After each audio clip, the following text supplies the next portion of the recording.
Bakit mas pinipili ng mga Amerikano si Jose Rizal kaysa kay Jacinto, Del Pilar, Bonifacio at Mabini?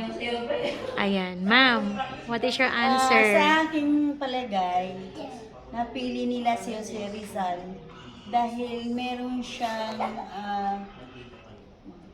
ang kanyang pamamaraan ay ah, nasa ano yung peaceful yung parang pamamaraan niya. Unlike yung iba, medyo may pagka violence. Okay. Yun lang. Ma'am, sagot to siguro sa kamatayan. O, sige. Anong sagot Kasi mo? kapag pinili mo si Del Pilar, tatanungin mo, pag ikaw foreigner, how did he die, di ba? Siyempre sasabihin mo, Del Pilar died because of LCD. Pero mo, national hero ka, namatay sa tuberculosis, di ba?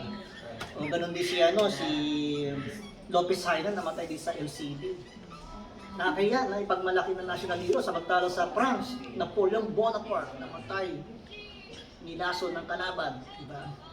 Eh kung pinili natin si Mabini, how did he die? Lamok. Yun, namatay sa malaria si Mabini. Ay, si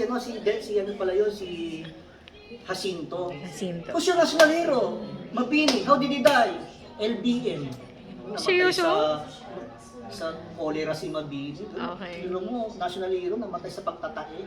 Pangit, hindi glorious. Diba? Who's your national hero? Rizal, how did he die? Firing squad. Very glorious. Kaya sa palagay ko, sa kamatayan pa rin, siya national hero. Diba po? Yeah.